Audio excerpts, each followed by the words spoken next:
नमस्कार मित्रों, मेरे नर्सरी ट्रेनिंग प्रोग्राम में आपका स्वागत करता हूं मैं। यह वीडियो उन लोगों के लिए काफ़ी काम का साबित हो सकता है जो नर्सरी का व्यवसाय चालू करना चाहते हैं, और उन स्टूडेंट्स के लिए जिनके सिलेबस में नर्सरी पर ट्रेनिंग अनिवार्य है। दोस्तों, सीधे चालू करते हुए सबसे पहले है हम आएंगे पौधों के प्रकार। तो पौधों के जो मुख्य प्रकार होते हैं, एक होते हैं एवेन्यू प्लांट्स, जिन्हें साज सज्जा के पौधे बोलते हैं। यह अमूमन 8 से 15 फीट हाइट तक जाते हैं।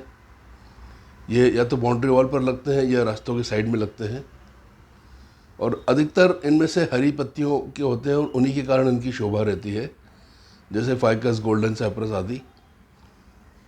और इनमें कुछ फूलों के भी रहते हैं, कचनार, गुलमोहर इत्यादि। ये एक जैसे एक लाइन में लगाते हैं तो काफ़ी सुंदर लगते हैं। यह स्टडी रहते हैं। स्टडी मतलब मौसम की मार को अमूमन झेल लेते हैं। फिर इसके बाद आते हैं साज सज्जा के छोटे पौधे। इनमें एक कैटेगरी होती है सिर्फ पत्तियों वाले पौधे, और एक कैटेगरी होती है फूल वाले पौधे। एक और अन्य कैटेगरी होती है हिगड़, हेज, बागड़। तो दोस्तों, फूल वाले जो पौधे होते हैं उसमें दो तरह के होते हैं। एक होते हैं स्थायी, जो हमेशा चलते रहते हैं और सीज़न आने पर फूल देते हैं। कुछ ऐसे रहते हैं जो साल भर फूल देते रहते हैं। और सीजनल होते हैं, उनमें भी दो तरह के होते हैं, जो पौधे हमेशा चलते हैं, और कुछ ऐसे रहते हैं जो सीज़न आने पर पौधे उगाए जाते हैं। 2, 3 या 4 महीने तक फ्लावर देते हैं, बहुत सुंदर फ्लावर देते हैं। फिर उसके बाद पौधा ख़त्म हो जाता है। उन्हें बीज सहेज कर रखना पड़ते हैं, या बल्ब सहेज कर रखना पड़ते हैं, या कलम रखना पड़ती है।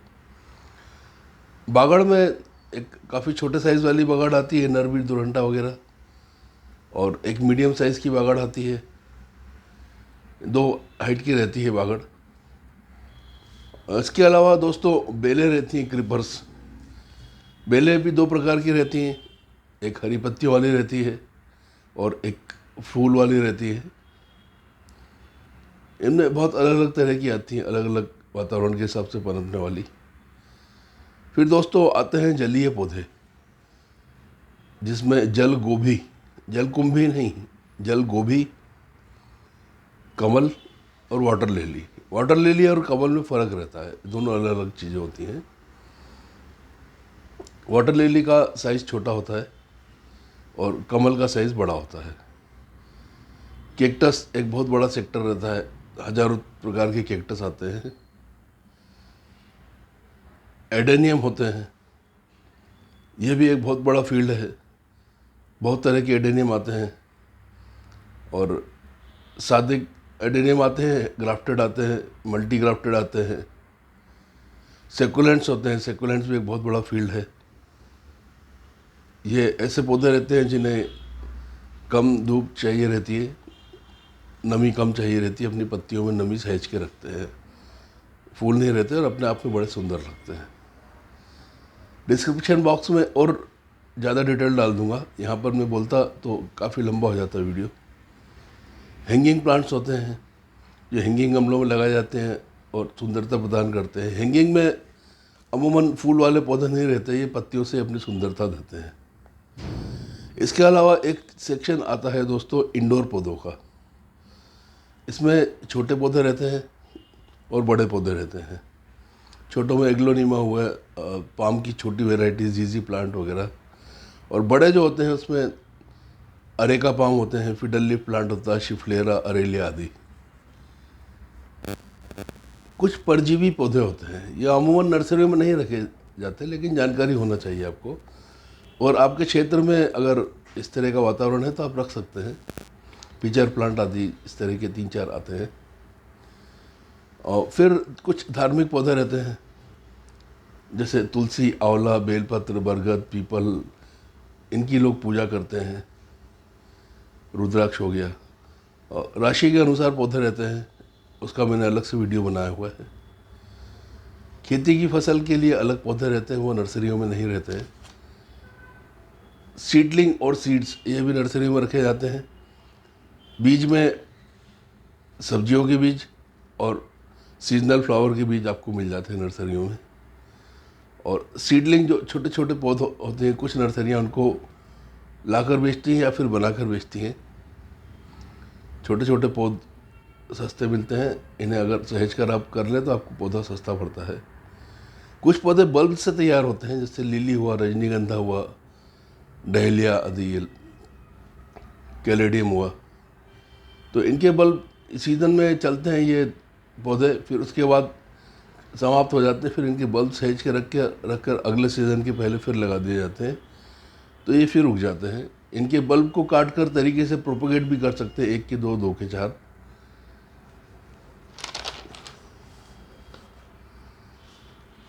अब दोस्तों, अब बात आती है कि नर्सरी का सेटअप करने के लिए स्थान कितना चाहिए रहेगा। दोस्तों देखिए, ये 300-400 स्क्वायर फीट से लेकर 4000, 5000 या फिर जितना भी एरिया हो, इसमें कोई ऐसा बंधन नहीं है।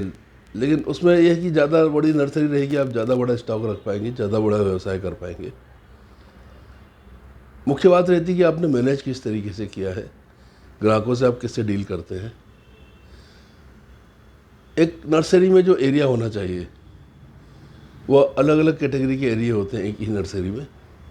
एक होता है ओपन एरिया जिसमें धूप आती है, तो उसमें जो धूप वाले पौधे रखे जाते हैं। एक सेमी शेड होता है, धूप छाँव वाले पौधे, क्रोटन्स वगैरह होते हैं। शेड का एरिया जो होता है उसमें इंडोर पौधे रखे जाते हैं। और इसके अलावा कुछ ऐसे पौधे रहते हैं जिन्हें छनी छनी धूप चाहिए रहती है, तो उन्हें 2 तरह के कवर दिए जाते हैं। एक हरी जाली का कवर, उसमें परसेंटेज के हिसाब से हरी जाली लगाई जाती है, हरी जाली भी अलग अलग आती है। और एक पॉली हाउस होता है जिसमें इंडोर पौधे रखे जाते हैं इस तरह के जिन्हें छनी हुई धूप भी चाहिए। वो अल्ट्रावायलेट किरण से बचाव वाला पॉली हाउस चाहिए रहता है। अब दोस्तों, इसमें लागत कितनी लगती है। लागत दोस्तों, नर्सरी आप शुरू करें, अगर आपको अनुभव नहीं है तो पहले आप अनुभव लें, किसी नर्सरी से जुड़कर पौधों की पूरी जानकारी निकाल कर। इसमें आपको 6 महीने लग जाएंगे। और अगर किसी नर्सरी में आपने काम किया हो तो आप सीधे ये कार्य चालू कर सकते हैं। शुरू में लागत बहुत ज़्यादा ना लगाएं, बशर्ते कि आपको बहुत ज़्यादा अनुभव न हो नर्सरी लाइन का। आप शुरुआत करें 1 लाख रुपए के आसपास से करें, बहुत ज़्यादा स्टॉक न रखें, क्योंकि पौधों को बचाना एक बहुत बड़ा काम होता है। और जितने आपने पौधे बचाए उतना ही आपका फ़ायदा बढ़ता जाता है। तो यह चीज़ आप धीरे धीरे उसको करते करते सीख जाएंगे। थ्योरेटिकली कुछ चीज़ आती है, लेकिन बहुत सारी चीज़ें इसमें प्रैक्टिकल करने पर ही आ पाती है। अब दोस्तों, हम आते हैं मिट्टी के साइंस के ऊपर। तो बेसिक अवयव जो होते हैं, जो किसी पौधे को चाहिए रहते हैं, वो होते हैं N, P और K। N मतलब नाइट्रोजन, P फास्फोरस और K पोटेशियम। इसके अलावा माइक्रोन्यूट्रिएंट्स भी रहते हैं जो फल, फूल और सब्जियों की ग्रोथ के लिए आवश्यक होते हैं, जिसमें जिंक, मैग्नीज, कैल्शियम, कॉपर इत्यादि आते हैं। बहुत कम मात्रा में चाहिए रहते हैं, लेकिन चाहिए रहते हैं। मिट्टी की बात करें तो 2 तरह की मिट्टी रहती है, एसिडिक और बेसिक। एसिडिक सॉइल फल फूल वाले पौधों के लिए आवश्यक होती है, और यह स्टडी किया हुआ है कि किस तरह की फसल के लिए कितनी पीएच वैल्यू वाली मिट्टी चाहिए रहेगी। अब एनपीके जो अवयव है वह लगातार जोड़ते रहना पड़ते हैं मिट्टी में, ताकि पौधे की ग्रोथ होती रहे, क्योंकि पौधा थोड़े समय में उस मिट्टी के जितने तत्व है वो खा लेता है। तो नाइट्रोजन के लिए जो ऑर्गेनिक आते हैं, जो नेचुरल पैदा होते हैं, नेचुरली उपलब्ध हो जाते हैं, उनके ऑर्गेनिक बोलते हैं। और जो फैक्ट्री में, इंडस्ट्री में बनाए जाते हैं, उन्हें इनऑर्गेनिक बोलते हैं। तो नाइट्रोजन के लिए गोबर खाद, वर्मी कंपोस्ट, यूरिया। हालांकि यूरिया को नर्सरी में आमतौर पर नहीं वापरा जाता है, क्योंकि बहुत ज़्यादा गर्म होता है और नर्सरी के छोटे पौधे उसको झेल नहीं पाते। फास्फोरस रॉक फॉस्फेट से मिलता है, बोन मील से मिलता है। पोटेशियम सरसों खली से, केले के छिलकों से इत्यादि से। कैल्शियम सड़े हुए चारे से, मिट्टी में रहता है। इसके अलावा चूने से मिलता है, उसको भी डाला जाता है मिट्टी में। और इसके अलावा जो इनऑर्गेनिक रहते हैं, जो फैक्ट्री में बनते हैं, वो बहुत सारे रहते हैं। डीएपी हुआ, यूरिया हुआ, फिर एनपीके की बहुत सारी वैरायटीज़ आती हैं। 19-19-19, एनपीके 20-20-20, एनपीके 12-61-0, एनपीके 00-52 इत्यादि। इसमें अगर जैसे बोला एनपीके 19-19-19, मतलब नाइट्रोजन 19, फास्फोरस बीच वाला फास्फोरस वो 19, और पोटेशियम आखिरी वाला वो 19। तो ये पौधे के हिसाब से रहता है। ओवरऑल ग्रोथ जो होती है, हरे पत्ते वाले उनमें नाइट्रोजन ज़्यादा लगती है। फास्फोरस रहता है वो तने की और जड़ों की ग्रोथ के लिए आवश्यक रहता है। और पोटेशियम रहता है फल और फूल की ग्रोथ के लिए आवश्यक रहता है। तो ऐसे पौधे जिनका तने की मजबूती देना है, जिस अवस्था में, वहाँ पर 12-61-0 इस तरह का यूज़ करते हैं एनपीके। इसमें 12 नाइट्रोजन कम है, 61 फास्फोरस ज़्यादा है, और पोटेशियम 0 है। माइक्रोन्यूट्रिएंट्स बहुत सारे फूल वाले पौधों में और सब्जी इत्यादि वाले फल वालों में देना पड़ते हैं रेगुलरली।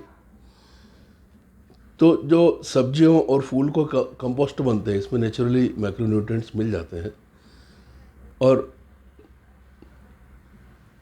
बाज़ार में भी मिलते हैं माइक्रोन्यूट्रिएंट्स, जिसमें मुख्यतः समुद्री माइक्रोन्यूट्रिएंट्स रहते हैं और अन्य भी रहते हैं। रोग मुख्य रूप से फंगस, वायरस और इंसेक्ट्स का अटैक रहता है, तो इनसे बचाना रहता है। बेहतर हो आप इसका अध्ययन करें और अटैक होने के पहले ही उसका उपाय कर लें, तो आप पौधे को बेहतर तरीके से बचा पाएंगे। ऑर्गेनिक इंसेक्टिसाइड में नीम तेल होता है, लहसुन का पानी, ट्राइकोडर्मा, साफ, नीम खली को तो मिट्टी में मिलाना ही चाहिए 4 से 5%, उससे ज़्यादा नहीं। और इनऑर्गेनिक में बहुत सारे आते हैं, जनरली मेलाथियान वगैरह, इन चीज़ों का उपयोग ज़्यादा होता है। उसमें काफ़ी तेज़ होते हैं और 1 या 2 बूंद मिलाना रहते हैं उसमें 1 लीटर में, वो भी सावधानीवश। अब दोस्तों हम आते हैं मिट्टी की तैयारी में। अधिकतर पौधों का जो बेसिक मिट्टी की तैयारी होती है, उसके जो कंपोनेंट्स होते हैं, मिट्टी, बालू रेती डालना आवश्यक है, क्योंकि उससे पानी उसमें से निकल जाएगा अच्छे से। नहीं निकलेगा तो वहाँ पर उसकी जड़ों को गला देगा। गोबर खाद या वर्मी कंपोस्ट, यहाँ पर इंडोर पौधों के लिए वर्मी कंपोस्ट वापरना ज़्यादा अच्छा रहता है। और अच्छी तरह से सड़ा हुआ चारा, नीम खली, थोड़ा सरसों खली भी शुरू में मिला सकते हैं, थोड़ा सा डीएपी मिला सकते हैं शुरू में, प्लस थोड़ा सा फंगीसाइड 1 या 2% मिट्टी में शुरू में ही मिला देना चाहिए। थोड़ा हम चूना मिला सकते हैं अगर चारा नहीं मिला रहे हैं तो। इसके अलावा इंडोर पौधों के लिए एडिशनल कोकोपीट रहता है, परलाइट रहता है, कुछ सेकुलेंट्स वगैरह रहते हैं तो उनके लिए सिंडर रहता है, कैक्टस, बोनसाई और एडेनियम के लिए ईंट का चूरा, कोयले का चूरा, ये चीज़ें भी मिलाई जाती हैं। मोस स्टिक क्या होती है दोस्तों? पीट मोस नाम की एक काई आती है, शैवाल काई। इसमें काफ़ी सारे तत्व रहते हैं और इसे पानी और तत्वों को होल्ड करने की कैपेसिटी रहती है। तो इससे एक स्टिक बनाई जाती है, जो आपने देखी होगी नर्सरी में 2, 3, 4, 5 फीट इस तरह की मिलती है। तो गमले में जो बेल वाले पौधे लगाते हैं उसमें ये स्टिक लगा देते हैं, तो उसमें स्टिक के आसपास बेलें चलती हैं और जो उसमें नोड में से जड़ आती है वो उसमें गहरी धंस जाती है और उससे अपना पोषण ग्रहण करती है। तो उसमें अगर पानी दिया या फिर कुछ पोषण दिया तो उससे सीधे ग्रहण करके अच्छी ग्रोथ आती है। दोस्तों, नर्सरी में एक रेगुलर देख रेख बहुत ज़रूरी है। नर्सरी या फिर कोई सा बगीचा हो, कोई सी खेती हो, मेहनत का कार्य होता है और इसमें आपको पूरा इन्वॉल्व भी रहना पड़ता है, पूरा दिमाग में सब चीज़ रखना पड़ती है, कौन से पौधे कहाँ रखे हैं, पानी कम या ज़्यादा, ज़्यादा पानी भी नहीं होना चाहिए, रेगुलर निंदाई गुड़ाई करें बारिश के मौसम में। और उसके बाद काफ़ी सारी खरपतवार आ जाती है, मिट्टी जो है उसकी डट होने लगती है, कड़क होने लगती है, तो उसको गुड़ाई करना पड़ती है। रेगुलर कटिंग करते हैं ताकि पौधे की सुंदरता और शेप बना रहे। और फूलों के लिए तो रेगुलर कटिंग बहुत ज़रूरी है। जो सीज़न आने पर फूलों को सीज़न के पहले कटिंग करके फिर फूल वाली खाद देना, जिसमें पोटेशियम अधिक हो, वह देना मुफीद रहता है। इसके अलावा रेगुलर छिड़काव करना चाहिए। इंडोर पौधे हैं तो उसमें पानी का छिड़काव प्लस NPK 19-19-19 का छिड़काव, और आउटडोर पौधे हैं तो उन पर NPK 19-19 का छिड़काव, और फूल वाले फल वाले हैं तो 12-61-0-00-52। इसके अलावा DAP, म्यूरेट ऑफ पोटाश, यह रेगुलर देना रहता है। मौसम की मार से बचाना आवश्यक है, तो इसके लिए लगातार यह देखना पड़ता है कि नर्सरी में कौन से पौधे कहाँ रखें तो उस मौसम को अच्छी तरह से सहन कर पा रहे हैं। अगर आपको लगता है कि पौधों की अच्छी ग्रोथ नहीं हो रही तो उनका स्थान परिवर्तन करके देखें, तो इससे काफ़ी कुछ बचाव हो जाता है आपके पौधे का और ग्रोथ भी अच्छी आती है। अब बात रही प्रोपोगेशन की। प्रोपोगेशन दोस्तों एक होता है कलम से, सीज़न आने पर हम कलम लगाते हैं। दूसरा होता है सीडलिंग से या सीड से, बीजों से पौध तैयार होती है। और तीसरा होता है बल्ब से। जो बल्ब वाले कंद वाले पौधे होते हैं उनके बल्ब नीचे अंदर ही अंदर बढ़ते जाते हैं, तो उन्हें जब बढ़ जाए तो उनके निकाल कर अलग अलग कर लें तो नए पौधे तैयार हो जाते हैं। जैसे लिली हुआ, कैलेडियम हुआ।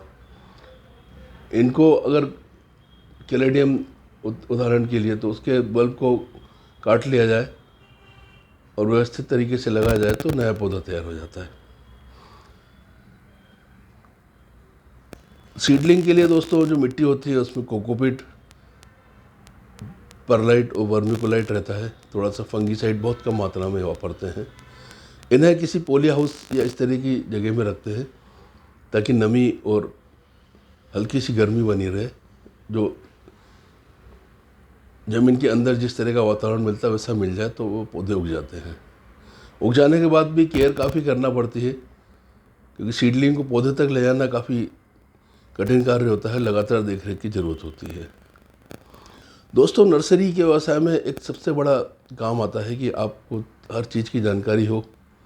आप खूब अध्ययन करें, खूब सारे यूट्यूब वगैरह देखते रहें, सब पौधों का खुद प्रैक्टिकल स्टडी भी करें।